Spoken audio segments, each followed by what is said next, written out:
మీ uncle పేరు మోహన్, నా పేరు ప్రియంవద. ఆ రోజుల్లో మేమిద్దరం కూడా డిగ్రీ ఒకే కాలేజీలో చదువుకునేవాళ్ళం. కాలేజీకి రోజు వెళ్ళేదాన్న నా వైపు అలా కళ్ళు పెట్టుకొని చూస్తూ ఉండేవాడు. నేను ఇప్పుడు ఇంత గద్దరతనంగా గట్టిగా మాట్లాడుతున్నాను కానీ అప్పుడు ఇలా ఉండేదాన్ని కాదు. ఆ తర్వాత డిగ్రీ ఫైనల్ ఇయర్ ఎగ్జామ్స్ అయిపోయినాయి. అయిపోయిన తర్వాత ఒక రోజున ఒక లెటర్ పంపించాడు నాకు మీ అంకుల్. అందులో నీకెదురుగా వచ్చి చెప్పాలంటే ధైర్యం సరిపోలేదో, 3 సంవత్సరాలుగా నేను నిన్ను ప్రాణానికి ప్రాణంలా ప్రేమిస్తున్నాను. నువ్వు నన్ను పెళ్లి చేసుకుంటే గుండెల్లో పెట్టుకొని చూసుకుంటాను, కాలు కింద పెట్టనివ్వనని రాశాడయ్యా. ఆ మాటకి నేను ఆ తర్వాత ఏంటిదంతా అని అడిగాను. అడిగేసరికి నువ్వంటే నాకు చాలా ఇష్టం ప్రియా, నాకు అది ఎలా చెప్పాలో తెలియలేదు అని అన్నాడు. చూసావుగా ఫోటోలో ఆయన బాగుంటాడు, మన ప్రేమ ఆయనలాగానే ఉంటుంది, చిన్నది నా పోలికలే. ఆ తర్వాత నేను ఇంటికెళ్ళేసరికి మా నాన్న చాలా మూర్ఖుడు, చండశాసనం ఉండేవాడు. మా నాన్న నాకు పెళ్లి సంబంధం కుదిరిస్తే అందరి ముందే నేను ఆయన్ని ఇష్టపడుతున్నానని చెప్తే నన్ను చావచేత కొట్టేశాడు మా నాన్న. దాంతో ఆ విషయం ఆయనకి చెప్పాను. చెప్పేసరికి నన్ను ఇంట్లోంచి వచ్చేయమన్నాడు. కట్టుబట్టలతో ఇంట్లో నుంచి వచ్చేసాను. తీసుకెళ్ళి ముందు వాళ్ళింట్లో చెప్తే వాళ్ళింట్లో వాళ్ళు ఆయనకు ఆస్తిలో చిల్లి గవ్వ ఇవ్వమని ఆయన్ని నన్ను చేసుకునేటట్టయితే బయటికి నడవమన్నారు. నమ్మి వచ్చిన ఆడదాని చెయ్యి వదలను అని నా చెయ్యి పట్టుకొని సిటీకి తీసుకొచ్చేశాడు. తీసుకొచ్చేసి ముందు పవిత్రమైన బంధం చేసుకోవాలి మాది అని రిజిస్టర్ పెళ్లి చేసుకున్నాం. అదిగో నా పెళ్లి రిజిస్టర్ అయిన పత్రం అదే. ఆ తర్వాత గుళ్ళో తాళి కట్టాడు. ఆ తర్వాత ఉద్యోగం చూసుకున్నాడు. నేను చేస్తానంటే వద్దన్నాడు. ఆయనే ఉద్యోగం చేసుకుంటూ ఆ తర్వాత ఒక చిన్న ఇంట్లో కాపురం మొదలుపెట్టాం. చాలా సంతోషంగా, చాలా ఆనందంగా చూసుకునేవాడు నాన్న. రాముడు నీకేం తెలుసురా ఆయన ఎంత మంచోడో, కాలు కింద పెట్టనిచ్చేవాడు కాదని ఆవిడ చెప్తూ ఏడ్చేసింది రాముని పట్టుకొని. రాము కళ్ళల్లో నీళ్లు తిరిగినాయి. 7 ఏళ్ళు నాకు పిల్లలు పుట్టలేదయ్యా. ఎన్నోసార్లు నేనే అనుకున్నాను, నేను గొడ్డ నాకు పిల్లలు పుట్టరా అని. అన్నిసార్లు నేను అనుకున్న పిచ్చి మాటలు మాట్లాడొద్దని, నా ప్రేమ ఆయన్నే ఒక బిడ్డలాగా చూడగలుగుతుందని, అలాంటప్పుడు పిల్లల గురించి ఆలోచించొద్దు అనే. 7 ఏళ్ల తర్వాత నా కడుపు పండింది. నా బంగారు తల్లి నా పెద్ద కూతురు పుట్టిందే. ఆయన పోలికలో పోత పోసుకొని పుట్టిందే. దానికి తోడు మా ఇద్దరి ప్రేమకి గుర్తుగా పుట్టిందని ఆయనే దానికి ప్రేమ అని పేరు పెట్టాడు. ఆ తరువాత కొన్నాళ్ళకి చిన్నది పుట్టిందే. మా సంతోషాలు పంచుకొని పుట్టిందని సంతోషి అని పేరు పెట్టుకున్నాం. ఆ తర్వాత చాలా ఆనందంగా రోజులు గడిచిపోతూ దిగులు దీక్ష లేని జీవితాలు. రేపటి రోజు గురించి బాధ లేకుండా పిల్లలు స్కూల్కి వెళుతున్నారు. పెద్దదానికి అప్పుడు 8 ఏళ్ల వయసు, చిన్నదానికి ఒక 5 ఏళ్ల వయసు 4 ఏళ్ల వయసు ఉంటుంది అనుకుంటాను. రాముడు అప్పుడు ఒకరోజు ఆఫీసు నుంచి వస్తూ మీ అంకుల్కి యాక్సిడెంట్ అయ్యింది, శవంగా తీసుకొచ్చి పడుకోబెట్టారు. నా పుట్టింటి వాళ్ళు తెలిసే రాలేదో తెలియకే రాలేదో కానీ వాళ్ళకి కబురు పెట్టాము. వాళ్ళు మొహమైనా తిప్పి చూడలేదయ్యా.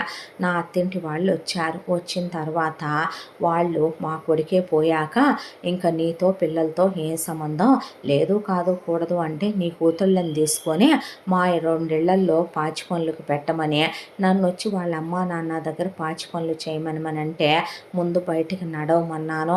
నా బిడ్డలిద్దరిని కోడి రెక్కల కింద కాచుకున్నట్టు కాచుకున్నాను. చాలా వయసులో ఉండేదాన్ని కదూ అప్పట్లో.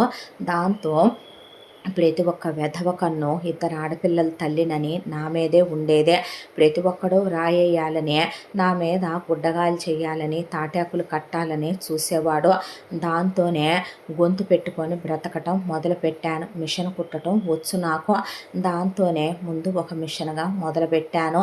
మగ్గం పెట్టుకొని నేనే వర్క్ చేసుకుంటూ పిల్లల్ని చదువులు ఆపకూడదు అనే దాంతో చదివించుకుంటూ నా మెడలో ఉన్నటువంటి ఒక్క తాళి గొలుసునే అమ్మేసి ఆ సూత్రాలు ఆయన జ్ఞాపకంగా దాచుకొని అవి పెట్టి ముందు నా వ్యాపారం క్లిక్ అయిందాకా నడిపించుకుంటా వచ్చాను. సంవత్సరంలో ఒక మిషను 4 మిషన్లు అయింది. దేవుడు నా యందునున్నాడు. ఆ తర్వాత పిల్లలకి ట్యూషన్లు చెప్పుకునేదాన్నే. ఎవరైనా కాస్త చిన్నగా పచ్చళ్ళు పిండి వంటలు అడిగితే చేసి పెట్టేదాన్ని. కష్టపడే బతికానయ్యా, కాలు జారి బతకలేదు. అప్పు తప్పు రెండూ చేసేదాన్ని కాదు. అదే నా ఫిలాసఫీకి విరుద్ధం రావుడు. ఆ తరువాత ఆడపిల్లలే అయినా పెద్ద పిల్ల బాగా చదువుకునేదే. ఎదవేషాలు వేస్తే తాట ఒలిసేస్తాను నేను, నీకు బాగా తెలుసు. చిన్నదాన్ని మాత్రం పడేసి చితక్ కొట్టేసి దానికి కాస్త నోటి తుత్తర ఎక్కువ. దాంతోనే కంట్రోల్లోనే పెంచుకుంటూ వచ్చాను. పెద్ద పిల్ల బంగారు తల్లి, దాని మనసు చాలా మంచిది రాముడు. అందుకే చిన్నదాన్ని ఇంజనీరింగ్ చదివించాలని, పెద్ద పిల్ల నేను కష్టపడుతున్నానని చూసి డిగ్రీ అయిపోగానే ఇక పీజీతోనే చదువు ఆపేస్తానమ్మా అందే. ఉద్యోగానికి వెళితే గాలి ఎదవలు ఉంటున్నారని, అదే కాక మేమంతకుముందు అద్దెకు ఉండేటటువంటి ఇంట్లో ఇల్లుగల్లోడి కొడుకు పిల్ల వయసుకు వచ్చిన దగ్గర నుంచే పిల్లల్ని చండాలంగా చూడటం మొదలుపెట్టాడు వాడు. దాంతో జనాలు ఏడుపులు శోకాలు కూడా మేము బాగుపడ్డామని ఎక్కువైపోయింది. దాంతోనే ఇలా లాభం లేదని అప్పుడు దాకా రూపాయి పోగు చేసుకున్న డబ్బులు ఒకప్పుడు ఎంత వచ్చాయి కాదులే కానీ నాన్న, ఇప్పుడంటే జాకెట్ కుడితే 2000, మగ్గాల వర్కులు చేస్తే 10,000 కూడా ఈ రోజున అవుతున్నాయి. ఆ రోజు ఇంత కాదుగా అమ్మ. దాంతో కాస్త పెద్ద పిల్ల డిగ్రీకి వచ్చిన దగ్గర నుంచే బాగా పెంచేసింది వ్యాపారాన్ని. 4 రూపాయలు బాగా కనపడటంతో 4 రూపాయలు దాచుకున్నావు నాన్న. దాంతో ఇక్కడ స్థలం కొనుక్కున్నాము. కొనుక్కున్న తర్వాత సంవత్సరం క్రితమే ఇదిగో ఇక్కడ ఈ ఇల్లు కట్టిస్తే నేను ఒక అంతస్తు జాలే అంటే, నేనేమి ఇల్లు చిన్నదానికి ఏమీ పెట్టను, మొత్తం పెద్ద పిల్లకే, కష్టమంతా దాందే కదా. అయినా సరే కాదు కూడదని 2 అంతస్తులు వేయించింది పెద్ద పిల్ల. ప్రతిదానికి నవ్వేస్తుంది. అదేంటి చిన్నదానికి ఉండొద్దా అంటదే. పెద్ద పిల్లకే రేపొద్దునైనా దాని పెళ్లి బాధ్యత ఉందనే దాంతో 10 లక్షలు దాని పేరు మీద వేసి మ్యూచువల్స్ అంటారే అందులో దాసింది. ఇద్దరు పిల్లలకి కాస్త బంగారం చేయించి చెరుకు 50 తులాలు బ్యాంకీలో పెట్టాను. నాకు పెద్ద పిల్ల ఆ రోజు గొలుసు అమ్మానని ఇదిగో ఈ 2 పేటల గొలుసు, 2 డజను గాజులు, 2 ఉంగరాలు, 2 జతలు చెవిదిద్దులు చేయించిందే. ఆ తర్వాత పిల్లలిద్దరికీ గొలుసులు, ఆ చేతుకున్న బ్రేస్లెట్లు, చెవిదిద్దులు, చెరో 2 ఉంగరాలు చేయించుకున్నారు. ఇదిగో నాయన ఇలా జీవితం గడిచిపోతుంది. నేనే పెద్ద పిల్లకి తెలియకుండా ఓ 10 లక్షలు దాని పేరు మీద దాని పెళ్ళికని మ్యూచువల్స్లో వేశాను. ఆ తర్వాత ఇంట్లోకి వచ్చాము. మగ్గాలు పెట్టి ఇక్కడ ట్యూషన్ పెడితే అక్కడికన్నా ఇక్కడ బాగా సాగుతుంది. చిన్నదాన్ని చదివించాలనేది పెద్దదాని కోరిక. మంచి సంబంధం ఇచ్చి చెయ్యాలనేది దాని ఆశ. చిన్నదాని పెళ్ళయిందాక సంబంధాలు వస్తున్నా సరే చేసుకొని అంటుందయ్యా. మొండికి పడిపోయింది. పై పోర్షన్ ఖాళీగా ఉందని అద్దెకిద్దాం అనుకున్నాము. ఫ్యామిలీకి ఇస్తే శుభ్రంగా ఉంచుతారులే, బ్యాచిలర్ పిల్లలు ఆగం చేస్తారని వద్దన్నా నాన్న. నీలాంటి మంచోడు వస్తాడని నాకు తెలియదుగా అయ్యా అని. ఇదేనయ్యా మా కథ. ఇక పెద్ద పిల్ల సంగతి అంటావా, చిన్నప్పటి నుంచే మేం బాధల్లో దుఃఖాల్లో ఉన్న దగ్గర నుంచి కాస్త 4 రూపాయలు వస్తున్న రోజు ఎప్పుడైతే మొదలైందో 4 ఆర్ఫన్లు ఉంటాయి ఇక్కడ. అందులో ఒకటి అచ్చగా డఫ్ అండ్ డమ్ పిల్లలదే, ఒకటి మానసిక వికలాంగుల దగ్గర నుంచి శారీరక వికలాంగులదే, ఒకటేమో చిన్న పిల్లలదే, ఒకటేమో వృద్ధులదే. ఆ 4టికి కూడా నెలలో ఒక్కొక్క వారం ఒక్కొక్కళ్ళకి భోజనం పంపిస్తుంది మన ప్రేమ. అయ్యే మనం ప్రతివారం వండి పంపిస్తాం చూసావా. మన మగ్గాల దగ్గర పనిచేసే ఒక అమ్మాయికి ఇచ్చి పంపుద్ది కదా, అది ఆ భోజనం. ఒక 50 మంది దాకా 70 మంది దాకా వారం పంపిస్తావు నాన్న. అవి కాక ఒక 200-300 స్ట్రీట్ పప్పీస్ కోసమని ఆ బస్తాల్లో వచ్చినాయన్నీ వాటి కోసం వేయటానికి బిస్కెట్లు, ఒక్కోసారి ఎగ్ రైసులు, చికెన్ రైసులు చేసి తీసుకెళ్ళుద్ది మన ప్రేమ. అది కాకుండా పిల్లల్ని కొంతమందిని వాళ్ళకి నోటు పుస్తకాలు అవి కావాలన్నా, ముసలోళ్ళకు దుప్పట్లు అవి కావాలన్నా, చెప్పులు గొడుగులు కావాలన్నా మనకున్న దాంట్లోనే 4 రూపాయలు ఏదో సాయం చేస్తుంది దాని మంచి మనసుకయ్యా అని చెప్పిన తర్వాత పిల్లలు వచ్చే టైం అయిందిగా, ఏమన్నా వేస్తానుండు నాన్న అని ఆవిడ లేచి వెళ్ళిందే. ఇప్పటి వరకు వాళ్ళ కుటుంబం మీద ఆ అబ్బాయికి ఉంది గౌరవం. కానీ ఎప్పుడైతే ఆవిడ ఇలా మాట్లాడిందో తన కుటుంబం చాలా అసహ్యం వేసిపోయే వాళ్ళు ఆకాశం అంతా ఎదిగిపోయినట్టు అనిపించింది రామ్ కళ్ళ ముందో. నిజం చెప్పాలంటే తాతకి ఒంట్లో ఓపికందే. ఒక 20-25 గేదెల్ని పెట్టైనా జీతగాళ్ళని పెట్టి తాతయ్య పాడి చేయించగలడు, కానీ చేయించడు. నాన్న అసమర్థుడు. వ్యవసాయం చేయించలేక పొలం అమ్ముకుంటూ వచ్చాడు చేతగాని సన్నాసే. తన తల్లి మీద పడి మేనత్త కూతురు తింటం తప్ప ఇంట్లో 3 ఆడవాళ్ళున్నారు.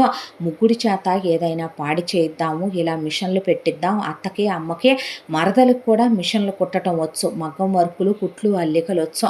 ఏదైనా చేయిద్దామని తమ ఊరు టౌన్కి పక్కనే కూడా ఇంకా ఏ రోజు ముసలోడు కానీ తన తండ్రి కానీ అనుకోలేదు. పడటం తినటం ఎకరాలు అమ్ముకోవటం, మళ్ళీ బడాయిలకేమీ తక్కువ ఉండదు. నిజంగా కష్టాల్లో ఉన్నవాళ్ళు ఇలానే ఉంటారేమో, ఒళ్ళు బలిసిన ఆడయ్యే అలాగే ఉంటాయేమో అనిపించేసింది రామ్కే. ఆ తర్వాత ప్రేమ గురించి విన్నాక ఆ అమ్మాయి ఆకాశం అంతా ఔన్నత్యం తెలుసుకొని తెలియకుండానే ఆ అమ్మాయిని గుండెల నిండా ప్రేమించడం మొదలుపెట్టాడు. ఒక రోజున ప్రేమ అడిగింది రామ్ని, ఇంకా మరదల్ని తలుచుకుంటున్నావా అనే. నీకెలా చెప్పాలి, అదెప్పుడో నా మనసులో చచ్చిందనే, నా మనసంతా నువ్వే నిండిపోయావనే.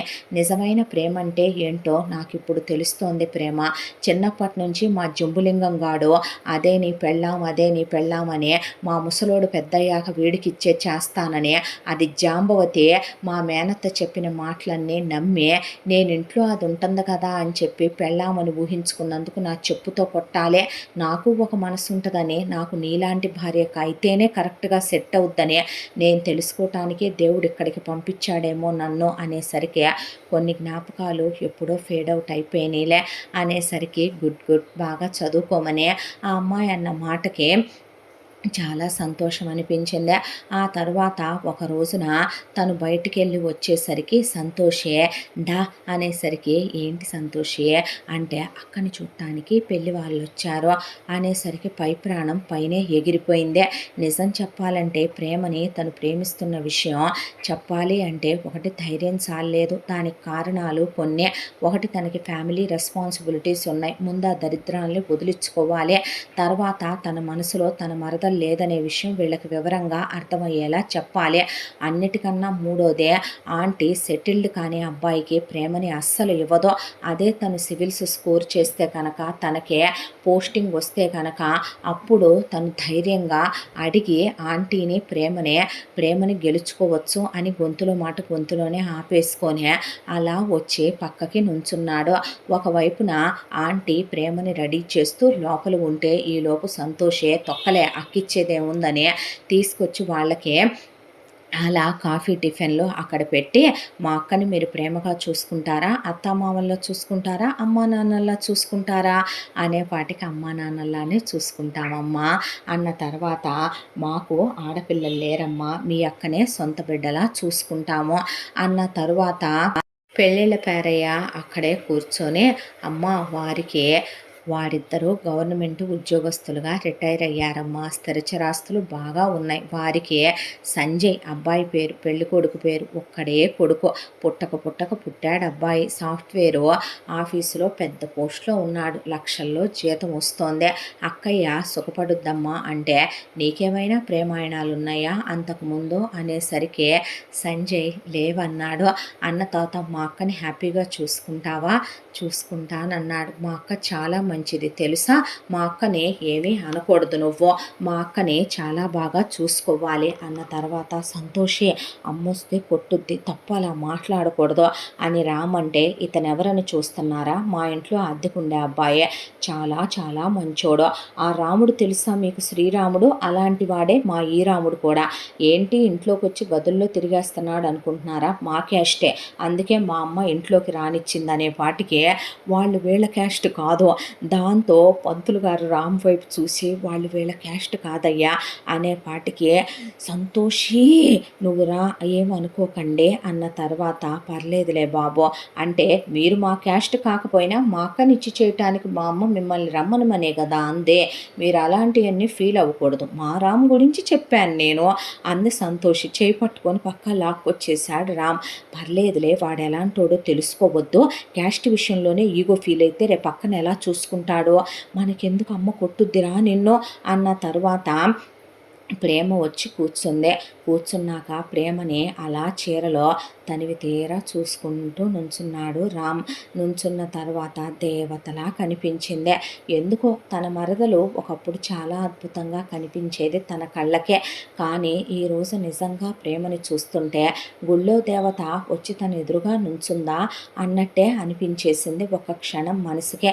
ఆ తర్వాత అమ్మాయిని అబ్బాయిని మాట్లాడుకోమన్నారు. ప్రేమ చాలా రెస్పాన్సిబిలిటీ ఉన్న అమ్మాయి కాబట్టే తన రెస్పాన్సిబిలిటీస్ గురించి, చెల్లి చదువు గురించి, చెల్లి పెళ్లి గురించి, అమ్మ రెస్పాన్సిబిలిటీ గురించి సంజయ్తో మాట్లాడితే సంజయ్కి ప్రేమ మాట్లాడే కొద్దే ఇక ప్రేమ ఎందుకో చాలా రెస్పాన్సిబుల్ అనిపించేసింది. మీరు చాలా మంచివారండి, మీ మీద నాకు చాలా గౌరవం అభిమానం కలుగుతున్నాయి అన్న తర్వాత ఒక విషయం చెప్పమంటారా? భార్యాభర్తల మధ్య పగళ్ళే కాదు రాత్రులు కూడా ఉంటాయి. భార్యాభర్తలకి ఒకళ్ళ మీద ఒకళ్ళకి ఉండాల్సింది గౌరవం అభిమానం మాత్రమే కాదు, ప్రేమ అనురాగం కూడా ఉండాలి. మీరు నిజంగా నాతో అలా ఉండగలరా అనేపాటికి సంజయ్ అలా చూశాడు. చూడండి నేను నచ్చానా మీకు అన్న తర్వాత సంజయ్ ఏం మాట్లాడలేదు. పర్లేదులేండి, ఇక్కడ ఇబ్బంది పడుతున్నట్టున్నారు మొహం మీద చెప్పటానికి, ఇంటికి వెళ్ళాక ఆలోచించుకొని ఫోన్ చేయండి, నేనేమి ఫీల్ అవ్వనులేండి. నాకు అసలు ఈ పెళ్లి చూపులు పెళ్ళి ఇష్టం లేదు. నాకు మా అమ్మ బలవంతంగా తీసుకొచ్చి కూర్చోబెట్టింది. మా చెల్లి పెళ్ళయిందాక రెస్పాన్సిబిలిటీస్ ఏమీ తీసుకోవాలనుకోలేదని నమస్తే పెట్టేసింది ప్రేమ. ఆ తర్వాత సంజయ్ వాళ్ళు బయటకు వచ్చి మళ్ళీ ఏ విషయం తెలియజేస్తామని చెప్పి వెళ్ళిన తర్వాత ఇటువైపున ప్రియంవద రామ్తో చెప్పడం మొదలుపెట్టింది. బోల్డంత ఆస్తిపాస్తులు ఉన్నాయని, వాళ్ళమ్మ నాన్న గవర్నమెంట్ ఉద్యోగస్తులుగా రిటైర్ అయ్యారని, అబ్బాయి కూడా చూడటానికి బాగున్నాడని, పర్సనల్ ఎంక్వైరీ చేయించాను, ఆడు చాలా మంచోడని తెలిసిందని ఆవిడ చెప్పిన తర్వాత రామ్ మొహం దిగాలుగా అయిపోయింది. ఆ తర్వాత ఒక 2 రోజులు గడిచిపోయిన తర్వాత రామ్ మెట్ల మీద కూర్చొని చదువుకుంటున్నాడు. కానీ బుర్రలోకి చదువు ఎక్కట్లేదు, ప్రేమే తిరుగుతుంది. దాంతో కాసేపటి తర్వాత పెద్దగా సంతోషి ఆడవటం పడేసి ఒకవైపున ప్రియంవద సంతోషిని చేతిలో ఉన్నటువంటి బుక్స్ దగ్గర నుంచి టైలెట్ వాళ్ళు వాడేటటువంటి కొలబద్దల దాకా వాడి బాది పారేయటం చూసే పరిగెత్తుకుంటూ వెళ్ళేసరికి రామ్ అమ్మ ఏమైంది అనేసరికి, చూడు రామ్ నన్ను ఎలా కొట్టుద్దో, అక్క వాడికి నచ్చలేదంట, ఆ ఎదవ నేను నచ్చానని చెప్పాడంట. అసలు ఇది ఆ రోజు వాళ్ళ ముందు తిరగకుండా ఉండుంటే, సొల్లుబాగుడు వాక్కుండా ఉండుంటే, ఆ ఎదవ కళ్ళ ముందు ఇది రాకుండా ఉండుంటే వాడు అనేవాడా రాముడు అనేసరికి, నా తప్పే ఉంది రామ్, అమ్మ కొట్టొద్దమ్మా అని రామ్ అడ్డొస్తే రామ్కే ఎక్కువ దెబ్బలు తగిలిని ప్రియంవద చేతుల్లో. ఆ ఎదవని తిట్టకుండా తిట్టి ఫోన్ పెట్టేశాను. వాడమ్మా నాన్నకు ఉండాలి సిగ్గు, పెద్ద పిల్లని చూడటానికి వచ్చి చిన్నపిల్లని అడిగినందుకు అనేసరికి, ఈ విషయం పెద్దదానికి చెప్పబాక దిగులు పడుద్దే అనేసరికి, చచ్చా ఎందుకు చెప్తానని సంతోషి ఏడుస్తూ గదిలోకి వెళ్ళి డోర్ వేసుకుందే. ఆ తర్వాత ప్రేమ వచ్చేసరికి ప్రియంవద కళ్ళు తుడుచుకొని, ఏమైందమ్మా అంటే, ఏం లేదు, నీకు ఇంకా మంచి సంబంధం గొప్ప సంబంధం చూస్తానని చేతిలో కూరగాయల కవర్లు తీసుకొని తిట్టుకుంటూ లోపలికి వెళ్ళిపోయింది ప్రియంవద. రామిట్రా ఏం జరిగిందంటే, ఏం లేదు, నా మీద ఒట్టేసి చెప్పు అనేసరికి ఇలా అన్నాడంట, సంతోషి నచ్చిందన్నాడంట, నువ్వు నచ్చలేదు అని అంటే తనకి నీకు సెట్ అవ్వదని అన్నాడంట. నువ్వు మనసులోకి తీసుకోకు, నీలాంటి బంగారాన్ని వాడు కాదనుకున్నాడంటే నిన్ను గుండెల్లో పెట్టుకొని చూసుకునే వాళ్ళు చాలామంది ఉంటారు. ఇప్పుడు నీ గోలేంట్రా అని ఆ తర్వాత ఇదేది అమ్మ చేత కొట్టేసిందిగా ఏడుస్తుంది పాపం అన్న తర్వాత సంతోషి, మా అమ్మవు కదమ్మా తలుపుతి అనే లోపలికి వెళ్తే, అక్క నేను నీ జీవితం నాశనం చెయ్యాలనుకోలేదక్క, ఆ దరిద్రపు ఎదవకి నేను ఎందుకు నచ్చానో నాకు తెలియదక్క, నువ్వు బాగుండాలని అనుకుంటాను కానీ ఎప్పుడు నీ పళ్ళెల్లో అన్నం నేను తినాలనుకోనక్క, నేను నీ జీవితం నాశనం చేయలేదక్క అని ఏడుస్తుంటే, నాకన్నా ఎక్కువ తన్నులు రామే తిన్నాడు, చిత కొట్టేసింది మా ఇద్దరిని, సారీ రామ్ అన్నాక, చచ్చా అలాంటిదేమీ లేదులే, అమ్మున్న ఫ్రస్ట్రేషన్ అలాంటిదే అనేసరికి ప్రియం దగ్గరికి వెళ్ళి అమ్మ అదేం చేసుద్ది చెప్పు అన్న తర్వాత ఏంటి చేసేదే నువ్వు కూడా అలా మాట్లాడతావు గడ్డి తినే ఎదవా పనికి మాలిన ఎదవా ఎవరినైనా అక్కని చుట్టానికి వచ్చి చెల్లి నచ్చిందని చెప్తారా చెప్పుతో కొట్టాలి వాడినే అనేసరికి అమ్మ అనే వాళ్ళ అమ్మని ఆపేసిన తర్వాత నాతో రా నువ్వు అనేసరికి ఎక్కడికి అన్నాడు.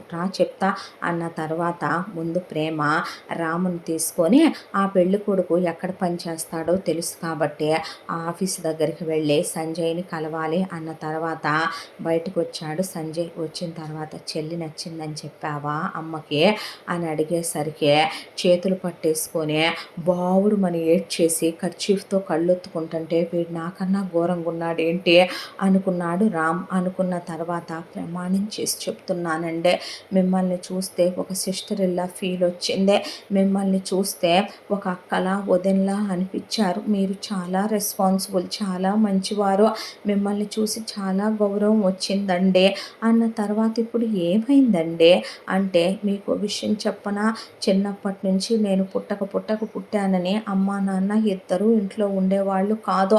నన్ను ఎంత పెద్ద స్కూల్లో వేసి చదివించాలా అనుకొని నేను పుట్టినప్పుడే నా పీజీ వరకు డిసైడ్ చేసేసుకొని వాళ్ళిద్దరూ ఆస్తులు కూడబెట్టడంలో డబ్బులు కూడబెట్టడంలో ఉద్యోగాలకు వెళ్ళిపోయి లోన్లే. ఇక ఇంట్లో నేను టీవీలో ఏ ప్రోగ్రాం చూడాలన్న దగ్గర నుంచే ఏ బుక్స్ చదవాలన్న దాకా నా చుట్టూ ఇదిగోండి నా రూమ్ ఇలా ఉంటుంది మా ఇంట్లో అన్ని టైం టేబుల్స్ మోటివేషన్కి సంబంధించినటువంటి పోస్టర్సే ఉంటాయి.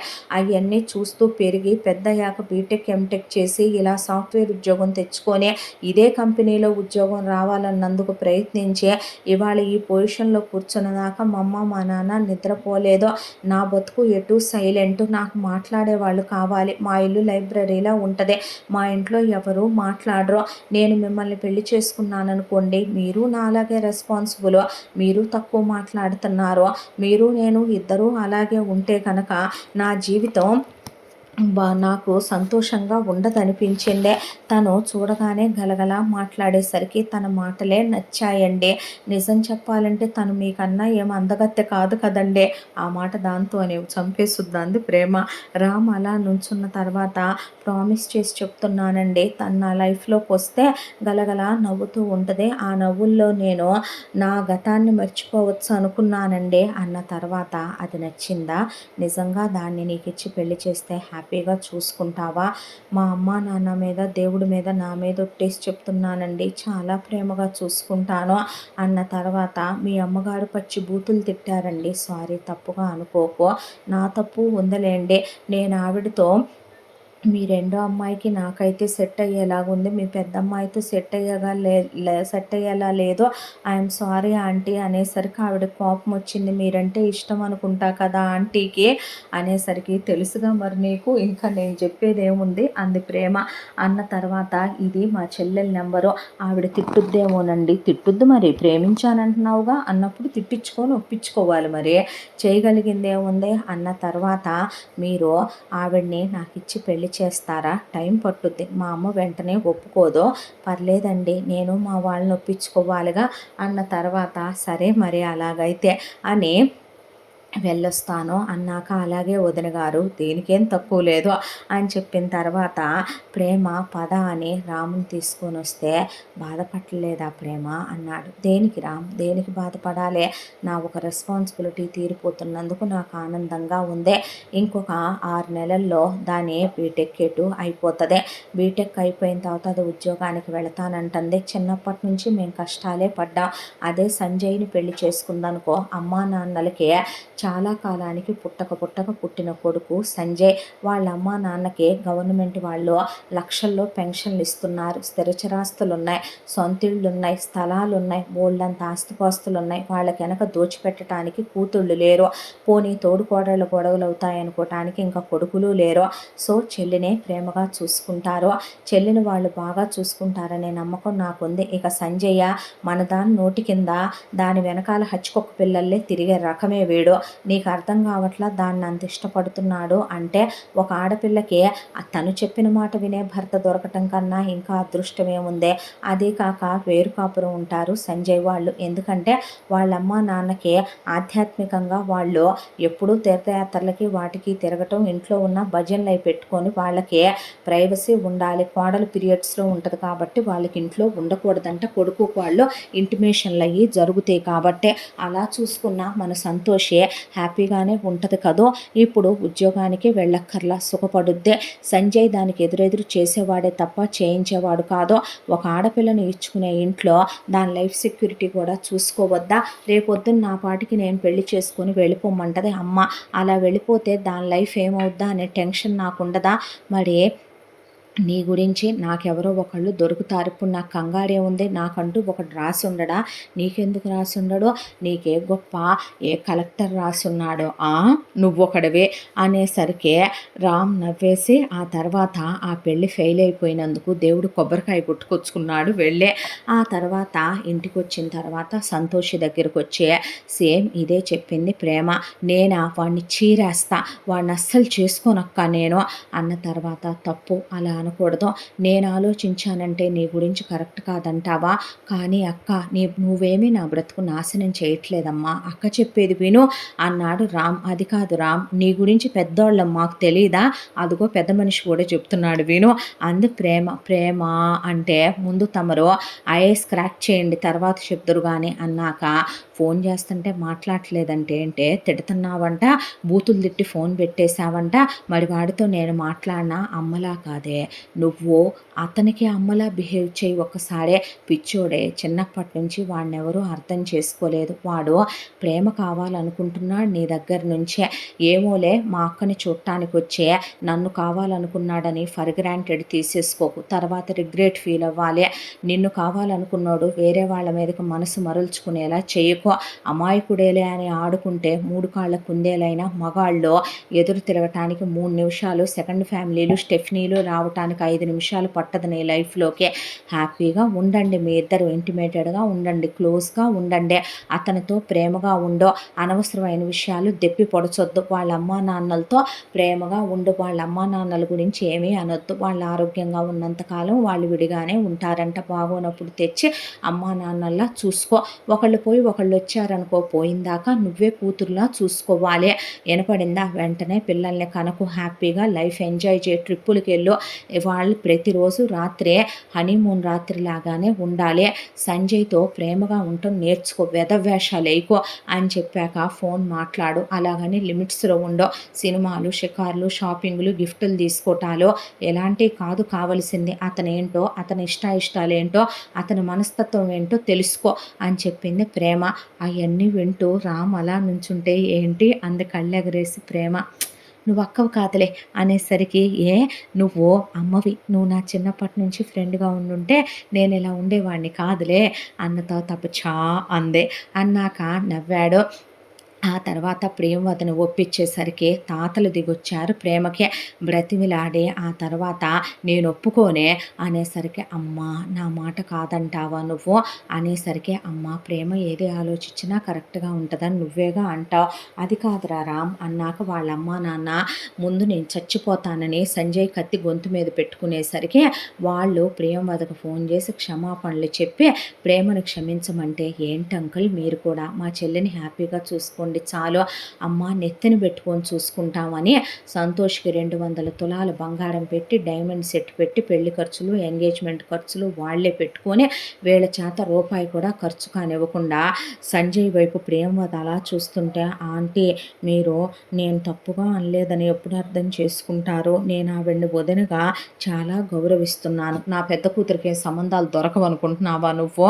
ఆంటీ నేను అలా ఎప్పుడూ అనుకోలేదు. మీరు మా దగ్గరే ఉండాలి. ఎన్నాళ్ళు వదినగారేగా మీ రెస్పాన్సిబిలిటీ తీసుకున్నారో. నాకే ఉండటానికి కొంపకు గతి లేక నా పెద్దల్లుడు కూడా నీలాంటోడే వస్తాడనుకుంటున్నావేంటి నాకు అనేపాటికి ఆంటీ అనేసరికి నిజమేగా ప్రేమ దగ్గరే ఉంటారులే ఆంటీ అన్నాడు రామ్. నా రాముడు చెప్పినట్టే అంది ప్రేమవద. అన్న తర్వాత పెళ్ళైపోయింది సంతోష్‌కి, సంజయ్‌కి. ఆ తర్వాత హనీమూన్‌లకి వెళ్ళి రావటం, వేరు కాపురం పెట్టుకొని సంతోషి సంజయ్‌ని తీసుకొని వారానికోసారి వచ్చి వెళుతూ హ్యాపీగా సంతోషి జీవితం సెటిల్ అయిపోయింది. ఆ తర్వాత ఇక రామ్ సంగతే. రామ్ ఒకవైపున ఎగ్జామ్‌కి ప్రిపేర్ అయ్యే ప్రిపరేషన్స్ కంప్లీట్ అయిపోయినాయి.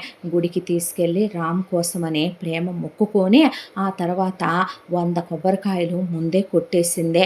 కొట్టిన తర్వాత బొట్టు పెట్టి ఆ తర్వాత ఆల్ ది బెస్ట్ చెప్పి బయటే కూర్చుంది. వెళ్ళి ఎగ్జామ్ రాసొచ్చాడు. రిజల్ట్స్ వచ్చిందాక వెయిట్ చేశారు. ఆ తర్వాత రిజల్ట్స్‌లో క్వాలిఫై అయ్యాక ఇంటర్వ్యూకి వెళ్ళాడు. ఇంటర్వ్యూలో క్వాలిఫై అయ్యాడా లేదా అని ప్రేమ బయట వెయిట్ చేస్తా కూర్చుంటే వచ్చి క్వాలిఫై అయిపోయాను. అయ్యయ్యో! సెకండ్ అటెంప్ట్ పడిందా? క్వాలిఫై అయ్యాను. అది కూడా అలా చెప్తావేరా దద్ది. దేనికి ధైర్యం ఉండదు దద్దమ్మ. దేనికి ధైర్యం ఉండే పని లేదు. అన్నీ అమ్యమ్య అమ్యమ్య అనేసరికి ప్రేమని గట్టిగా కౌగిలించుకొని ఏడ్చేశాడు. పిచ్చ మొహమోడా అనేసరికి మమ్మల్ని మర్చిపోతావా రామ్ అందే. నేను చచ్చిపోయిన దాకా మర్చిపోని వాళ్ళు ఎవరైనా ఉంటారంటే నా జీవితంలో అదే మన ఫ్యామిలీయే అన్న తర్వాత పిచ్చోడా ఎమోషనల్ అవ్వకరా అని ఇంటికి తీసుకొచ్చింది. అబ్బో ప్రేమద ఆనందానికి అవధుల్లో మా రాముడు కలెక్టర్ అయిపోయాడమ్మో.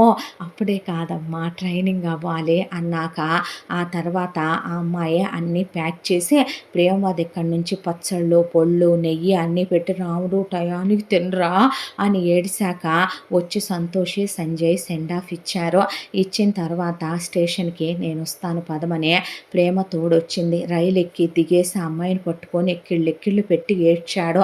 చెబుదామని ఐ లవ్ యూ అని నోటి దాకా వచ్చి కూడా ఇప్పుడు కాదు నేను కలెక్టర్ అయ్యొచ్చే చెప్పాలి నీకు అనుకొని ఆ తర్వాత ఇక ట్రైన్ వెళుతోంది రామ్ అనేసరికి అలా ట్రైన్ ఎక్కేసి నన్ను మర్చిపోవుగా పిచ్చోడా ఏం మాటలివి అన్నాక ట్రైన్ ఎక్కి ఆ తర్వాత మసూరి వెళ్ళానని జాయిన్ అయ్యానని అక్కడ ఉన్న తన ఫ్రెండ్స్ని అందరినీ చూపిస్తూ ఫోన్ మాట్లాడుతూ ప్రియంవదతో వీడియో కాల్స్ మాట్లాడుతూ ఒకవైపున ఇక్కడి నుంచి ప్రియంవద పికిల్స్ అవి పంపిస్తుంటే తింటున్నావా రాముడు అంటే అవే తింటున్నానమ్మా ఇక్కడ ఎక్కువ రోటీసు అవే పెడతారు ఏమో పెద్దగా మన సైడ్ ఫుడ్ ఇక్కడ బాగా చెయ్యరు అని చెప్పేసరికి అవి ఇవి అని ఆవిడ పార్సిల్స్ పంపిస్తూ ప్రేమతో మాట్లాడుతూ అలా రోజులు గడిచిపోతున్నాయి. ఒకవైపున రామ్కి ఒకరోజు సంతోషికి సంజయ్కి ఫోన్ చేస్తే ముందు సంజయ్ ఫోన్ ఎత్తాడు. ఫోన్ ఎత్తిన తర్వాత ఎలా ఉన్నావు రామ్ అంటే బాగున్నాను అన్న తర్వాత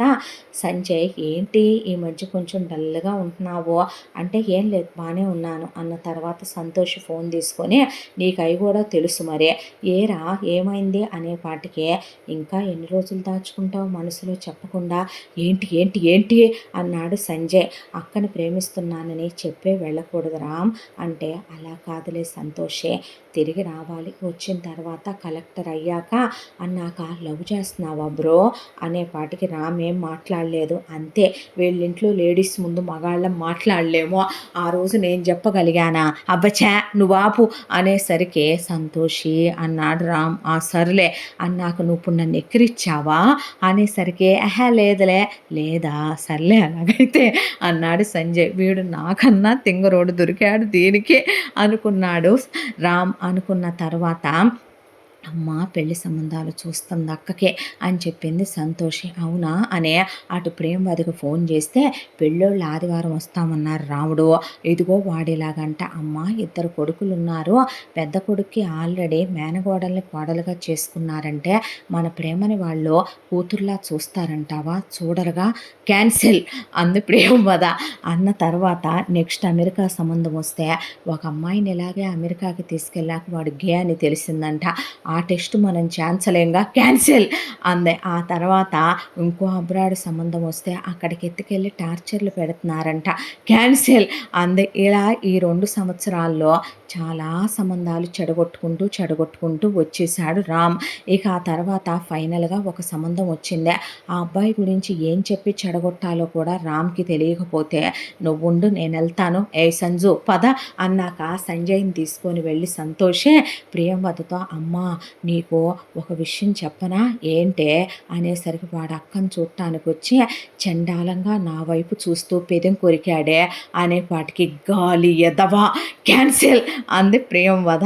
సంజయ్ నోటుకు 2 చేతులు అడ్డం పెట్టుకొని వాట్ ఏ లేడీస్ అని రామ్‌కి చెప్తే థ్యాంక్ యూ అన్నాడు. తొందరగా రారా దేవుడా! ఇంకా ఎన్నని చెడగొట్టను ఈసారి వీడిని అడ్డమెయ్యాలి. వీడిని చూసి కన్ను కొట్టాడని చెప్పాలి అనుకునేలోపు ఇంకో సంబంధం వస్తే సంజయ్‌ని చూసి స్మార్ట్‌గా ఉన్నాడని చెప్పేపాటికి వాడు గే అనుకోని ఆ సంబంధం పోయే సంజయ్ నా కర్మ రామ్ నన్ను కూడా వాడేసిందిది అనేపాటికి ఆ తర్వాత రామ్‌కి అయిపోయింది ట్రైనింగు. పోస్టింగ్ వచ్చింది. వచ్చిన తర్వాత రామ్ ఆనందానికి అవధులు లేవు. ఈ ఇన్నాళ్ళు కూడా ఎలాగైతే ప్రేమ చెప్పిందో అలాగే ట్యూషన్ డబ్బులు తన దగ్గర ఉన్నాయి కాబట్టి ప్రతి నెల కొంపకి 30,000 యేసుకుంటూనే వచ్చాడు. అసలు ఇన్నాళ్లలో రామ్ ఇంటికి కూడా వెళ్ళలేదు. ఆ తర్వాత రామ్ కలెక్టర్ అయ్యాననే విషయం ఎవరికీ చెప్పకుండా సర్ప్రైజ్‌గా అక్కడి నుంచి బయలుదేరొచ్చే తన సంపాదనతో ఒక రింగు కొన్నాడు. కొని ఆ రింగ్ తీసుకొని ఒకవైపున ఇంటికొచ్చేపాటికి ప్రియంవద ఆనందంతో రామ్‌కి హారతిచ్చి దిష్టి తీసి నా బిడ్డ కలెక్టర్ అయిపోయాడు రా నాన్న అన్న తర్వాత సంతోషి సంజయ్ కూడా అక్కడే ఉంటే కంగ్రాచ్యులేషన్స్ కలెక్టర్ రామ్ అంది ప్రేమ. అన్న తర్వాత అమ్మా నేను నిన్నొకటి అడుగుతాను ఇస్తావా? ఏం కావాలయ్యా చేసి పెడతా చెప్పరా అనేసరికి మోకాళ్ళ మీద కూర్చొని ప్రేమకి ఐ లవ్ యూ అని చెప్పి ఈ మాట ఎప్పుడో చెప్పుండేవాడినే. నువ్వే ఎప్పుడూ అంటావుగా నన్ను దద్ది అని ధైర్యంగా ఏమీ చెప్పలేనని. అందుకే అమ్మ ఏమీ లేని నాకు నిన్నెలా ఇస్తదే? అందుకే కలెక్టర్ అయి వచ్చాకే నిన్ను అడగాలనుకున్నాను. ఆ రోజు అడిగావు గుర్తుందా? నీ మరదలు నీకు గుర్తుందా అని. వచ్చిన నెల రోజులకే అమ్మ చదివిచ్చినప్పుడే నా మనసులో అన్నిటితో పాటు అది కూడా ఏ రోజో ఫేడ్ అవుట్ అయిపోయింది. తెలిసి తెలియని వయసులో పుట్టిన ఆకర్షణని ప్రేమ అనుకున్నానో లేదా అమాయకత్వాన్ని ప్రేమ అనుకున్నానో తెలియదురా. కానీ నువ్వు నా జీవితంలోకి వచ్చాకే నిజమైన ప్రేమ అంటే ఏంటో తెలిసిందే. అమ్మ ఈ బంగారాన్ని నాకిచ్చి చేస్తావా? బంగారంలా చూసుకుంటాను. నీకన్నా బంగారం నాకెవడు దొరుకుతాడు రాముడు అనేసరికి పెళ్ళయ్యాక మీరు మాతో కూడా ఉండాలా అంటే వదిన గారికి నువ్వు మాట్లాడకు నా మీద కోపం ఇంకా ఎన్నేళ్ళు పోదు వదిన గారు అన్నాక పోద్ది మీకు ఒకళ్ళు పుడితే అనేసరికి పోనీ ట్రై చేద్దామా చెంప పగులుద్ది అక్క కన్నదాకా మనం పిల్లల్ని కంటమే లేదు అంది సంతోషి. అన్నాక ప్రేమ చెయ్యి ఇచ్చేసరికి ప్రియంవద వైపు చూసి ఆవిడిమ్మనమంటే ఉంగరం పెట్టి చెయ్యి ముద్దు పెట్టుకుంటే ప్రేమ హక్ చేసుకొని దద్ది అని నుదురు మీద బుగ్గ మీద ముద్దు పెట్టింది. ఆ తర్వాత సంతోషంగా నవ్వుతూ పోస్టింగ్ ఎక్కడొచ్చింది ఏంటి అని మాట్లాడుకుంటూ అందరూ కలిసి భోంచేసి తెచ్చిన గిఫ్ట్లు అందరికీ ఇచ్చాడు రామ్. ఇచ్చిన తర్వాత ఇదే విషయం ఇంటికెళ్ళి మాట్లాడతాను పెళ్లి చేసుకుందామంటే ఇప్పుడే కాదు ముందు మీ నాన్నకు ఆపరేషన్ ఉంది కదా అది చేయించు అన్నాక ఆ దరిద్రం ఒకటి మిగిలిపోయిందిగా నా ప్రాణానికి అనుకొని సరేనని ఇప్పుడు లాంగ్ డిస్టెన్స్ రిలేషన్షిప్పా అన్నాక నువ్వు రావద్దు ప్రేమ నేనే వస్తాను అని పాపం తనే వారం తిరిగేవాడు రామ్ ప్రేమ కోసం 6 నెలల్లోనే పై డబ్బులు కలెక్టర్లకు బాగానే వస్తాయి కాబట్టి జంబులింగానికి అప్పుడు వెళ్ళి ఇక ఆపరేషన్ చేయించాడు. జంబులింగం లేచాడు. లేచిన తర్వాత ఇదివరకు భయపడే రామ్లో ఇప్పుడు చాలా డిగ్నిఫైడ్గా డీసెన్సీ వచ్చే కాలు మీద కాలేసుకొని తాతకి నాన్నకి అమ్మకి ఎదురుగా కూర్చొని నేను ఒక అమ్మాయిని ప్రేమించానని తన పేరు ప్రేమని తన్నే పెళ్లి చేసుకుందాం అనుకుంటున్నానని అది కాదురా అత్తయ్య నాన్న నిన్ను నేను చెప్పుతో కొడతాను అంటే అస్సలు బాగోదు కుక్కను కొట్టినట్టు కొడతా కన్న తండ్రివి కదా అని చెప్పి ఇన్నాళ్లుగా నువ్వు ఎన్ని పనికి మాలిన వేషాలు వేసినా ఇంకొకళ్ళైతే నిన్ను బ్రోకర్ వెధవా అంటారు నాన్న నువ్వు చేసిన పనులకే అది అడ్డమైన వాళ్లతో కడుపులు చేయించుకొనిస్తే తాత నన్ను పెళ్లి చేసుకోమని చెప్పాడు వచ్చి నీ కొడుకు అయినా భరించి సహించి ఊరుకున్నాను దాన్ని ప్రేమించినందుకు నేనేమి గేఫెలోని కాదో నువ్వు చెప్పినట్టు వింటూ కూర్చోటానికి చెత్త వేషాలు వేస్తే పళ్ళు రాలిపోతాయి కొడితే ఎవడి పెద్దరికాలు వాడు నిలుపుకుంటే మంచిదనే పాటికే వెంకట్రామయ్య కూడా చెప్పుతో కొట్టినట్టు అనిపించింది ఆ మాట. దాంతో నీ ఇష్ట ప్రకారమే చేసుకుందోలేరా అన్న తర్వాత వీళ్ళనే ఇక రెడీ చేయించి ప్రియంవద వాళ్ళ ఇంటికి తీసుకొచ్చిన తర్వాత అమ్మ వీళ్ళొచ్చారు అనే రామ్ ఆవిడికి తాతయ్య అని నాన్నని అమ్మని మామూలుగా ఎలా ప్రేమకు చెప్పాడో అలాగే చెప్పాడు కదా అమ్మాయి నువ్వేంటే ఇక్కడ అన్నాడు వెంకటరామయ్య. అనేపాటికి నువ్వేంటి నాన్న ఇక్కడ అంది ప్రియంవద. అనేసరికి నాన్న అనే ఒక్కసారి సంతోషి సంజయ్ ప్రేమ నాన్న అని రామ్ అలా నుంచునేపాటికి, నువ్వేందమ్మా ఇక్కడ అనేపాటికి, ఏరా ఎవరి పిల్లని నువ్వు చేసుకునేదే? అమ్మ పిల్లనే, ఎవరి పిల్లని చేసుకుంటాను? ఇదే ప్రేమ పెద్దది అన్న తర్వాత, ఇది చిన్నది సంతోషి పెళ్ళైపోయిందిగా సంజయ్తో, అదేగా చెప్పాను నేను నీకు అన్నాక, నీ కూతురా అమ్మ, నా మనవరాలే అన్నాడు వెంకట్రామయ్య. నాన్న నీకు సిగ్గు రోషం మానాభిమానాలు ఉన్నాయా నాన్న? నువ్వింకా పోలేదా? నా మొగుడు పోయాడు కానీ నువ్వు బతికే ఉన్నావా అనేసరికి, అల్లుడు పోయాడా? అల్లుడు ఉన్నాడు, నువ్వు సంతోషంగానే ఉన్నావు అనుకున్నానే, అల్లుడు చచ్చిపోయాడా అనేసరికి తల పగిలిపోతుంది. ఏంటిదంతా? చెప్పి చావండి ఎవరో ఒకళ్ళు అన్నాడు రామ్. అనేసరికి, ఏరా జంబు కుక్క, చెప్తావా నేను చెప్పనా అనేపాటికి జంబులింగం తలంచుకుంటే, ఏమైందమ్మా అనేసరికి, ఏమని చెప్పను రాముడు, నేను ఈ వెంకట్రామయ్య మొదటి భార్య సావిత్రి కూతురునే. నేను చిన్నప్పుడే మా అమ్మ చనిపోయిందే. ఆ తరువాత ఈయనగాడు కోరికలు తట్టుకోలేక వీళ్ళమ్మ జయమ్మని పెళ్లి చేసుకున్నాడు. పెళ్లి చేసుకొని ఒక్కరోజు కూడా నా గురించి నువ్వు మంచి చెడు పట్టించుకున్నావా నాన్న? ఆ తర్వాత ఈ జంబులింగం గాడినే వీడి చెల్లెలు జాంబవతిని కందే ఆ జయమ్మ. నాతో ఇంటి పని వంట పని చేయించి వాతలు పెట్టి తిండి కూడా పెట్టకుండా చిత్రహింసలు పెట్టి చావు బాధేసేది రాముడు. ఏరా జంబుగా నిజమా కాదా అనేపాటికి, అక్కయ్య ఎందుకు ఇప్పుడు ఇవన్నీ అనేపాటికి, అక్కయ్య అని అందరూ అలా చూసేసరికి, వీడి చెల్లెలు నా మీద నిప్పులు కాల్చి వేసేదే. ఈయన పెళ్ళాం అందంగా ఉంటుందని దాంతో కులకటమే సరిపోయేదిగా నాన్న నీకు. ఎక్కడ పట్టించుకున్నావు నువ్వు? అంతా దాంట్లో ఈ ఆడంగి వెధవ వాడమ్మ చెప్పినట్టు వింటూ వాడి చెల్లెలికి గోడింటాకులు పెట్టి నోట్లో గోడు ముద్దలు పెడుతూ తిరిగేవాడురా. బడికి కూడా వెళ్లకుండా ఈ పనికి మాలిన ఎదవ అమ్మకి గోళ్ళ రంగులు వేసుకుంటా తల్లో పేలు చూసుకుంటా తిరిగేవాడు నీ బాబు. పనికి మాలిన ఎదవన్నర ఎదవ. ఆ తర్వాత నేను పెద్దదాన్నయ్యాను, చదువు నెగ్లెక్ట్ చేయకూడదని డిగ్రీ చదువుకున్నాను. ఆయన నా జీవితంలోకి వచ్చాడని చెప్తే అది చెప్పిన చాడీలన్నీ విని నన్ను చావగొట్టేశాడు ఈ మహానుభావుడు. దాంతోనే ఇంట్లో నుంచి వచ్చాక నేను చచ్చానని నా పేరు తీసేసి నాకు రూపాయి పొలం పుట్రా పెట్టలేదు. వాటా ప్రకారం నాకేమీ రావద్దా నాన్న? ఆ తర్వాత ఆయనతో వచ్చేసి నా బతుకు నేను బతిక ఆయన పోయిన రోజున కూడా ఈ జంబు కుక్క ఫోన్ ఎత్తాడు. ఫోన్ చేసి చెప్పానో లేదో అడుగు. చెప్పిందా నాన్న నీకు అంటే తల దించేసి, ఏరా చెప్పిందా అక్కయ్య అన్నాక, అక్కయ్య చెప్పింది, చెల్లి నీకు చెప్పొద్దందే అనేపాటికి ఆయన అలా నుంచున్నాడు వెంకట్రామయ్య. ఆ తర్వాత నేనెన్ని కష్టాలు పడి బిడ్డల్ని బతికించుకొచ్చుకుంటూ నేను బతికాను రాముడు, నీకు చెప్పలేదా అయ్యా అనేసరికి, రామ్ నాన్న నువ్వెంత నీతిమాలిన ఎదవ్వా, గజ్జి కుక్క కన్నా హీనంగా నీ బతుకు ఫు అనేసరికి, ఇంత దాంట్లో నీ మనవరాలేనా కాలు జారి పెళ్లికి ముందు ఎవరితోనో కడుపు తెచ్చుకొని ఆ తర్వాత రావుణ్ణి కాదనుకొని వెళ్ళిపోయింది. ఆ తర్వాత కూడా కడిగేసుకొని నీ మేనగోడల్ని దాని కడుపులో ఎవడికో కన్న బిడ్డతో సహా రావుణ్ణి చేసుకోమని చెప్పింది జంబు కుక్కేనా? ఆ జాంబ కుక్కేమైంది ఎంతకే అన్న తర్వాత, ఓ మొగుడితో వెళ్ళిపోయిందా? దానికి 5 ఎకరాల పొలం పెట్టావంటగా నాన్న, బంగారాలు పెట్టుకున్నావంటగా, అప్పుడు ఈ కూతురు గుర్తురాలా నీకు? ఏరా జంబు కుక్క, దాన్ని ఇంట్లో పెట్టుకొని 15 ఎకరాల పొలం అమ్మేసి దాని కూతురికి దానికి అన్నీ సమృద్ధిగా సమకూర్చావంటగా. ఉడయ్ నిన్ను అచ్చ తెలుగు భాషలో ఏమంటారో తెలుసా? బ్రోకర్ ఎదవా అని. నువ్వెలా రా తోడబుట్టిన వాడివి అవుతావో?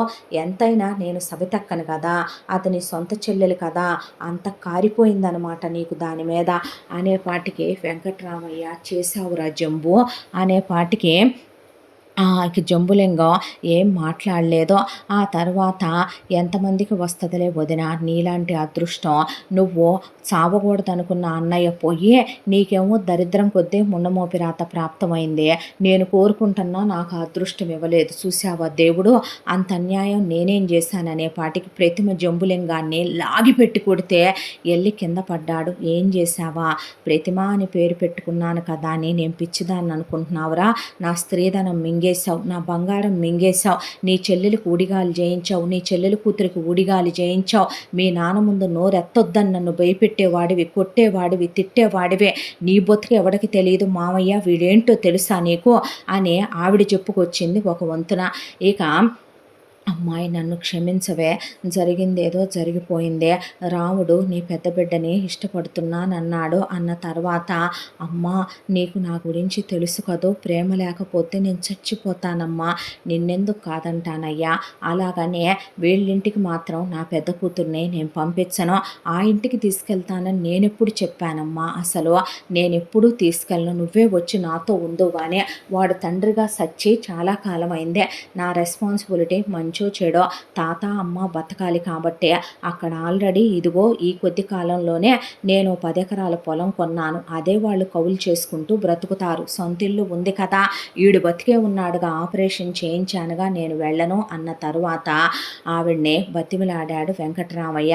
మాట్లాడొద్దు నాన్న, అసహ్యం వేస్తుందన్నాక క్షమించవే, నాకు తెలియదు కదమ్మా అని జంబులింగాన్ని ఆయన పంచి ఊడిపోయిందాకా కొట్టి, అమ్మాయి కారం డబ్బా ఇటు ఎత్తురావే అనే చిన్నపిల్ల ఇటుతే అంటే సంతోష్ తెచ్చిచ్చేసరికి కారం ఎక్కడ పడితే అక్కడ కూరి, నానా ఆపరేషన్ అయింది నానా, నీకు దండం పెడతా నానా అనేసరికి ఆవిడ కూడా పడేసి ప్రియంవద తుక్కు ర్యాక్ కొట్టేసింది జంబులింగాన్ని.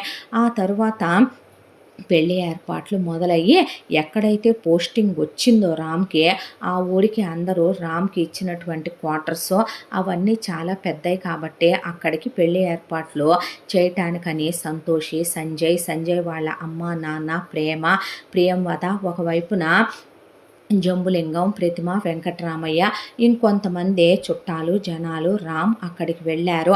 వెళ్ళేసరికి వెంకటరామయ్య వాళ్ళ ఊరు నుంచి కొందరిని బస్సు వేసి పిలిపించాడు. ఇంకొక 2 రోజుల్లో వీళ్ళ పెళ్ళి. అయితే హడావిడిగా ఉంది ఇంటి వాతావరణం అంతా. పెద్ద పెద్ద వాళ్ళందరికీ రామ్ సంజయ్ని తీసుకెళ్ళి కార్డులు ఇచ్చి మరీ వచ్చాడు. అప్పుడే వచ్చేసరికి నెత్తి మీద తను గుడ్డేసుకొని కూతురుకు ఒక గుడ్డేసి అక్కడికి ప్రత్యక్షమైంది జాంబవతి మయూరిని తీసుకొని. అప్పుడే పెళ్ళికి కావలసిన నగలు తీసుకొని ప్రేమ, సంతోషి, సంజయ్ వాళ్ళ అమ్మ, ఆ తరువాత ప్రతిమ, ప్రియంవద అప్పుడే అక్కడికి వచ్చారు. ఈలోపు బయటికి వెళ్ళిన సంజయ్ రామ్ తిరిగి వచ్చేసరికి అలా కూర్చొని ఉన్నాడు వెంకటరామయ్య. జంబులింగం పక్కన కూర్చొని ఉంటే చెల్లెల్ని చూడంగానే చెల్లి, మేనగోడల్ని చూడంగానే నా తల్లి అని జంబులింగం మాట్లాడుతుంటే ఈలోపు అకియా అనుకుంటూ వచ్చింది జాంబవతి. వచ్చేసరికి ఏందే ఏమయ్యా నీ మొగుడెమ్మటి పోయావంటగా కూతుర్ని తీసుకొని అని వెంకటరామయ్య పెద్ద కూతురు మాట్లాడుతుంటే, పెద్ద కూతురు ఆయన లాంటిదే, దాంతో ఆయన మెదలకుండా కూర్చున్నాడు. కూర్చునేసరికి అక్కయ్య వెళ్ళిన తర్వాత పిల్లని కోటీశ్వరుడికి ఇచ్చి చేస్తానని ఫోటో చూపించాడు మా సిద్ధిగాడు. చూపించేసరికి దుబాయ్ సంబంధం కదా అని పిల్ల అక్కడికి వెళ్ళి నిక్కా పక్కా చేసుకొని మతం కూడా మారింది. తీరా చూస్తే వాడు నాన్న వయసోడంట. 4 ఏళ్ల పాటు దీన్ని ఫుల్లుగా వాడేసి కొట్టి తిట్టి ఆ తర్వాత దీనికి 10 కడుపులు తీయించి ఆ తర్వాత ఒకరోజు దీంతో కాపురం చేస్తా దీని మీదే పడి వాడు సచ్చాడంట. దాంతో వాడి పిల్లలు దీన్ని తుక్కురాకు కొట్టి ఎల్లగొట్టేసేపాటికి వస్తా ఇదిగో బాగా ఒక చెప్పాలంటే కిలో బంగారం దాకా తీసుకొచ్చింది. ఆ కిలో బంగారం పెట్టి బతుకుదాములే అని అనుకునే లోపు మా సిద్ధారావు ఒకరోజు రాత్రి ఆ కిలో బంగారం తీసుకొని ఇంట్లోంచి పారిపోయాడు అక్కయ్య. పారిపోయిన తర్వాత చాలా చోట్ల ఇదే ఉద్యోగం చేద్దామని వెళ్ళింది. ఇది డిగ్రీ డిస్కంటిన్యూ కదా, ఎవడో ఉద్యోగాలు ఇవ్వలేదు, రాత్రికి వస్తావా ఇస్తామన్నారు. పోనీ నేనన్నా పనికి వెళ్దామంటే అసలే నేను ఇంట్లో నుంచి బయటకు వెళ్ళిన అందగత్తెను కదా, నన్ను చూసి 50 ఏళ్ళోళ్ళు 60 ఏళ్ళోళ్ళు వంట చేయమని చెప్పి నడుములు గిల్లి ఆ తర్వాత ఒకడేమో నడుము కొరికి బొగ్గ కొరికాడు అక్కయ్య. దాంతో మానేశాను అక్కయ్య. దాంతో ఊరెళ్తే ఇలా వీడికి పెళ్ళని తెలిసి ఇక్కడికి వచ్చాను అక్కయ్య అని చెబితే, దేనికి వచ్చావు అన్నాడు వెంకటరామయ్య. దేనికేంది ఎగస్ట్రాలు నువ్వును కొడితే మొహం పగిలిపోద్ది. ఏంటి చిన్నప్పటి నుంచి నన్ను వీడికి ఇచ్చి చేద్దాం అనుకున్నారు కదా, చేసిన ఎక్స్ట్రాలు చాలే కానీ ఇప్పుడు ఇది పెద్ద మనవరాలు అయిపోయిందని ఓవర్ యాక్టింగ్ చేస్తున్నావా నువ్వు? మా అమ్మ చెప్పిందిలే కానీ ఇది నీ మొదటి పెళ్ళాం కూతురు అంట కదా, ఎంతైనా నేను కదా ఆ ఇంట్లో పుట్టి పెరిగిన మనవరాల్నే, ఈడు నన్ను ప్రేమించాడు కదా, మూసుకొని రేపు నాకు నాకు తాళి కట్టమను, ఇదెవడో ఒకడిని చూసి చేసుకుంటుందిలే కానీ ప్రేమద నీ కూతురికి ఎవడో ఒకడిని ఇచ్చి చేసుకో, ఇదిగో ఈడున్నాడుగా గన్నయ్య గాడు, ఈళ్ళంటే ఒక గన్నయ్య గాడు దొరుకుతాడని సంజయ్ అనేపాటికి సంజయ్ వాళ్ళ అమ్మా నాన్న అలా నిలబడిపోయేసరికి సంతోష్ లోపలికి వెళ్ళి కారం డబ్బా తీసుకొని వస్తే అట్లా లోపలికి వెళ్ళి ప్రతిమ 2 రోకల బండలు అప్పుడే వాళ్ళు పెళ్లి కోసం అని చెప్పి రోకళ్ళు కూడా తెచ్చుకున్నారు కొత్త. తెచ్చుకునేసరికి ప్రియమద కొంచెం అది టీవే అంది ప్రతిమని, ఇదిగో వదిన తీసుకొని నాకు కూడా ఒకటి కావాలి వదిన, పాతవి చాలా ఉన్నాయి అన్న తర్వాత చెరొక రోకలి తీసుకొని అమ్మ కూతుళ్ళని పడేసి కళ్ళల్లో కారం కొట్టి నా మొగుడు చేతగాని ఎదవంటావే అనే సంతోషి కుమ్మి పడేశారు.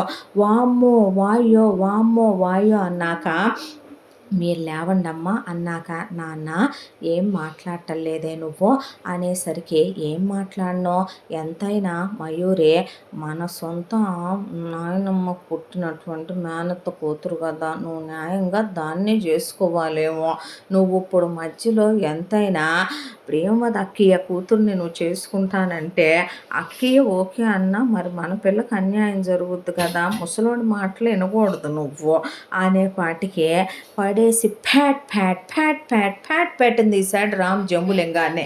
తీసేసరికి నువ్వు ఆగరా నాన్న, నువ్వెందుకు ఏంట్రా ఎక్స్ట్రాలు చేస్తున్నావు, నువ్వు ప్రేమించావన్నావని మమ్మాయే నువ్వే కావాలన్నాక తప్పు తెలుసుకొని వస్తే ఒళ్ళు బలిసిందా అంది జాంబవతి.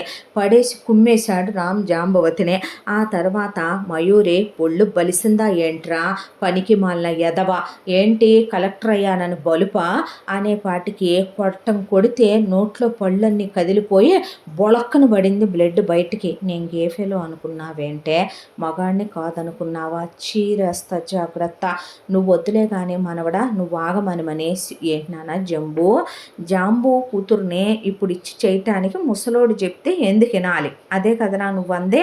పెద్దమ్మాయి ఎన్నాళ్ళ నుంచి నేను నీ విలువ తెలుసుకోలేదు, నన్ను క్షమించమ్మా అన్నాక ముందు ఈ పెళ్ళి కానీ అమ్మాయి కోళ్ళ తీసుకెళ్ళి వీళ్ళని గదిలో పడేసి అన్నం కూడా పెట్టకుండా తాళం ఏమే నేను నీ మొగుడిని చీరేస్తానంటే కాళ్ళతో ఎగిరెగిరి తన్ని ప్రతిమ తీసుకెళ్ళి గదిలో పడేసింది ముగ్గురినే. ఆ తర్వాత వీళ్ళ పెళ్ళి అయిపోయి రామ్ ఆ తర్వాత ప్రేమని తీసుకొని హనీమూన్కి వెళ్ళిపోయి సంతోష్ వాళ్ళ అత్తామామని తీసుకొని ఊరు వెళ్ళిపోయింది. ఆ తర్వాత ప్రియంవదన వెంట పెట్టుకొని వెంకట్రామయ్య జంబులింగాన్ని ప్రతిమని జాంబవతిని మయూరిని తీసుకెళ్ళి ఊళ్ళో అందరి పెద్ద మనుషుల ముందు కుక్కల్ని కొట్టినట్టు కొట్టాడు ఇంకో రౌండ్.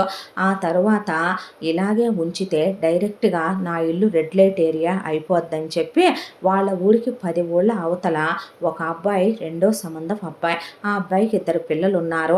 అసలు పిల్లలు లేకుండానే ఆపరేషన్ చేయించేసి మయూరికి జరిగిందంతా చెప్పి తాట ఒలిచేసేయమనమని మయూరిని అతనికి ఇచ్చి పెళ్లి చేస్తే గేదెల దగ్గర తొక్కేసి ఆ మొదటి పెళ్ళాం పిల్లలకి దీన్నే అమ్మని చేసేసి వాళ్ళు ఫుట్బాల్ ఆడుకోవటం మొదలుపెట్టారు. ఆ తర్వాత ఇక్కడ జంబులింగాన్ని జాంబవతిని పడేసి ఒకవైపున ప్రతిమ ఒకవైపున ప్రియంవద కుమ్మేస్తూ నిప్పు కణికలేస్తూ చిన్నప్పుడు నా మీద వేసేదానివి గుర్తుందే, నా మీద సాడీలు చెప్పేదానివి గుర్తుందే అనే ఇక 10 ఎకరాల పొలం రాము తన పేరు మీదే కొనుక్కొని వీళ్ళని కౌలు చేసుకోమన్నాడు కాబట్టి ఎద్దులకి బదులు ప్రియంవద వెళ్ళి వీళ్ళిద్దరినీ కట్టేసింది నాగలికి.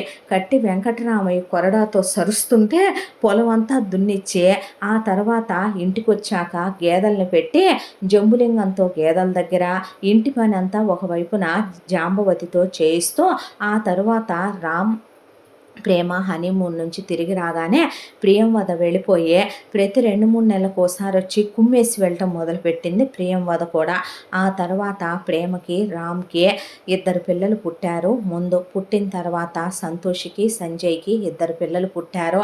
ఆ తర్వాత సంతోషంగా ప్రియంవద ఇక ప్రేమ వాళ్ళతోనే ఉంటూ సంజయ్ మా దగ్గరికి రావట్లేదు అన్నాడనే సంవత్సరంలో 1 నెల రోజులు మాత్రం వెళ్ళి ఉండొచ్చి అక్కంటే అమ్మకి ఇష్టంలే వెళ్ళనివ్వు అన్నాక నేను మాత్రమే అల్లుళ్ళు అంటే కొడుకు లాంటి అల్లుడిని కాదా ఏంటి, ఎంతసేపు అన్నయ్యనే చూస్తావు అలాగా అనేపాటికి ఏడిసావులే అని ఆవిడంటే ఆవిడని వాటేసుకొని ఏడిసేశాడు సంజయ్ సారీ చెప్పి. సరేలేరా అన్నాక నన్ను కూడా అలాగే పిలువు నువ్వు అన్నాక వెంకట్రామయ్య ఒకవైపున తాట ఒలిచేస్తూ, కోడలా ఇన్నాళ్ళ నుంచి రెస్ట్ తీసుకోలేదుగా, తీసుకోమ్మా అని చెప్పే మయూరిని అసలు పుట్టింటికే పంపొద్దని చెప్పొచ్చాడు ఆయన. వెళ్ళి వాళ్ళకే, మీ ఇద్దరూ సచ్చిందాకా నేను పోనురా, నేను బతికే ఉంటాను అని చెప్పిన తర్వాత కొంతకాలానికి ఆయన నోటివాక్కు ఫలించో ఏమో కానీ ఒక రోజున జాంబవతి పడుకున్న మనిషి పడుకున్నట్టే గుండాగి సచ్చింది.